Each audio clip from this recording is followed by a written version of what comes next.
Parlat abans de la massificació.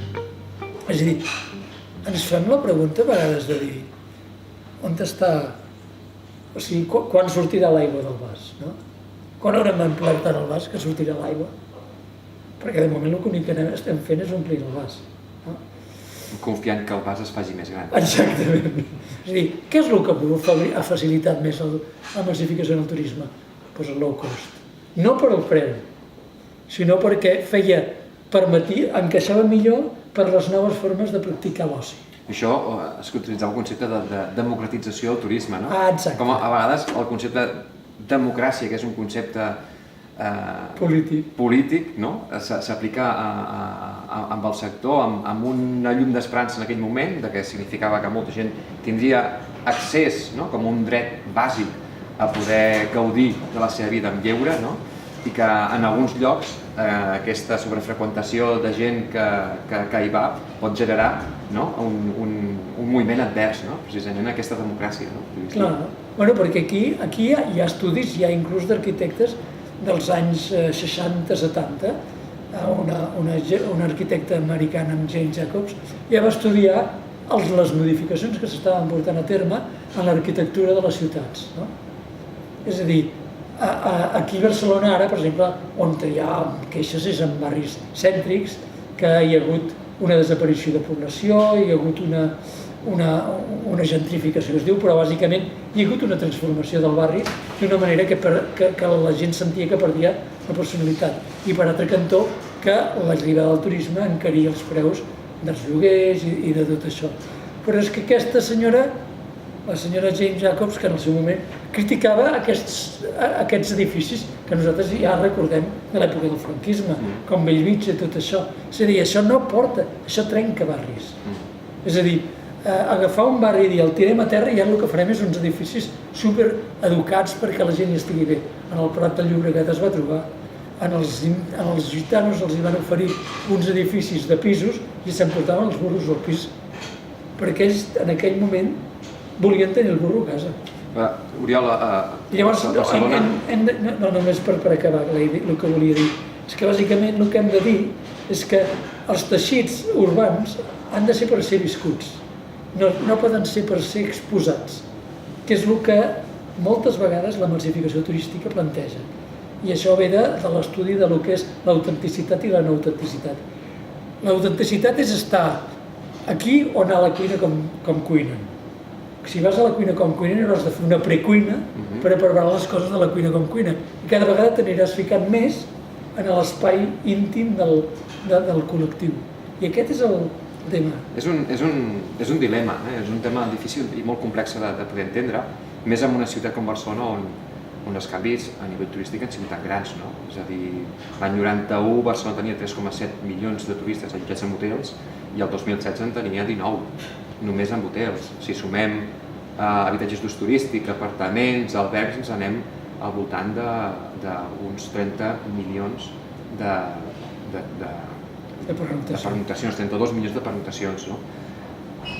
Això ha passat amb 25-26 anys i la velocitat de canvi generacional tampoc ha sigut tan ràpid en 25 anys. Per tant, la mateixa gent ha viscut aquest canvi de la ciutat, no? Allò de sortir fora al carrer i poder dir bon dia i bona tarda amb noms i cognoms a la gent que tens en la teva vorera, això ara no comença a passar, no?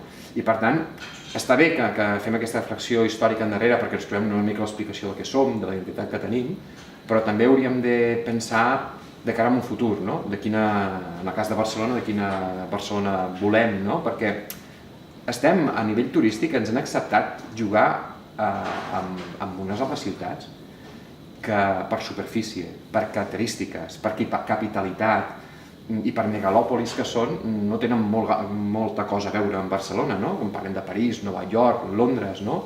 Ciutats molt més extenses, ciutats que són capital d'estats, ciutats que d'alguna manera han viscut ja períodes d'immigració molt més importants que la que ha tingut Barcelona. Barcelona està jugant a nivell turístic amb unes xifres similars amb aquestes ciutats, no? I per tant, l'estrès que pot generar de convivència amb ciutadans que fa pocs dies tenien una Barcelona regional a una Barcelona global, com és la que molts volem jugar, genera aquests reajustaments, no? I no només el del turista de xancleta que ens ve, no? Perquè avui en dia també l'element que està en crisi quan parlem de ciutats turístiques és el propi concepte del turista, no? Del turista que ens ve a visitar els city breaks, però també d'aquells que ens venen a viure per 2 o 3 mesos a Barcelona perquè és un lloc fantàstic per viure i treballar, aquesta independència dels freelance, no? Que poden treballar des de qualsevol lloc del món i escolleixen Barcelona, no?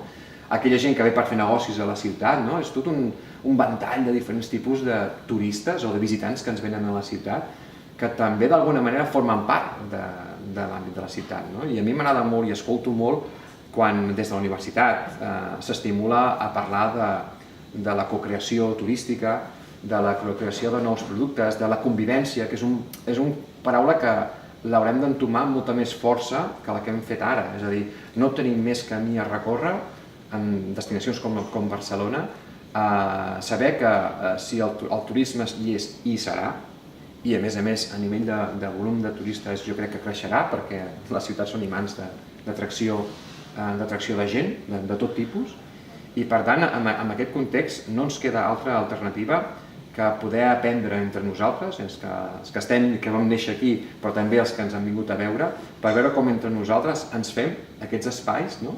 De preservar una part d'identitat, però també estar oberts a que això evoluciona, canvia i es transforma. Barcelona, en aquest sentit, com també ho ha fet Amsterdam, ha respectat molt bé el seu centre. I això trobo que s'ha fet molt bé. El cas de Londres no ha sigut així. Londres han fet molta edificació gran i s'han carregat bona part del seu centre. Jo trobo que, bueno, però jo quan veig barris, i ho sento, amb això estic d'acord amb el Manel Delgado, com el barri del Feliu, trobo que és un error bàsic d'urbanisme. El barri del Feliu no aporta res al turisme, no aporta res a la ciutat i l'únic que fa és tenir 4 gratacels allà muntats que fan molt bonic. Però la veritat és que utilitza un espai per a alguna cosa que o sigui, no hi haurà veïnatge allà. Turísticament allò no atrau gent. És difícil desenvolupar un teixit turístic, un teixit urbà, en una zona on tenim aquells edificis. La convivència es fa en petits barris.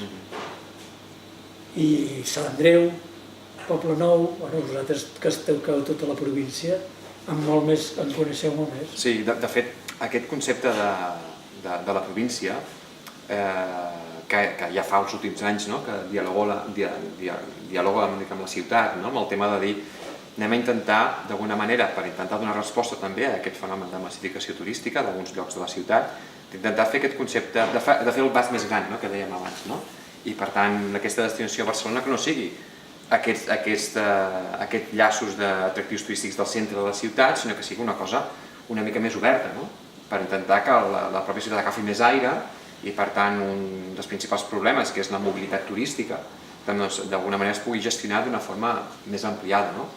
I jo crec que és un acert que des de fa ja uns anys es vagi treballant amb la idea aquesta del Barcelona és molt més, per intentar anar estimulant una imatge de cara al turista que ens ve, però també des del punt de vista de l'oferta i de qui treballa en la destinació, que comencem a comprendre que una cosa és la ciutat i el seu límit administratiu i una altra és el concepte dels límits d'una destinació turística, que és diferent. A vegades agafem el metro a Londres des del centre i ens anem a 1 hora i mitja de metro i ningú posa en dubte que encara estem a Londres, però hem passat potser 3 o 4 municipis diferents i estem a l'extraradi del que és el centre de Westminster. A París passa una miqueta el mateix.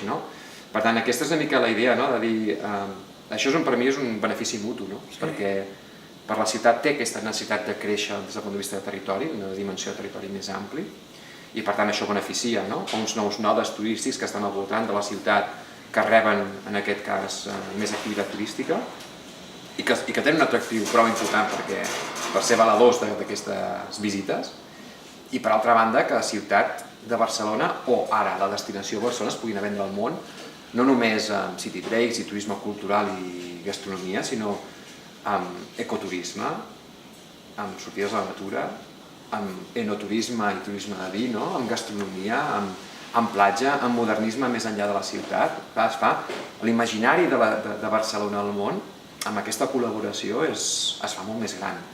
I d'alguna manera això també ajuda al concepte de massificació turística, no? Sí. Com ha ajudat les decisions polítiques que s'han pres amb el tema del PUAT, amb el tema de la moratòria, que poden ser més o menys acertades, però valents Clar, és que han el sigut. que es tracta és de fer aquest exercici, és a dir, jo no estic contra la massificació turística, estic contra la massificació irracional. És a dir, trobo el que s'ha fet, i ho he de dir, a la Costa Brava, en algunes destinacions, no s'ha tingut cap visió i al final la massificació ha acabat essent un propi verí per la destinació, l'ha degradada al màxim, no? El que es diu el turisme extractiu, i això no ho hem de permetre.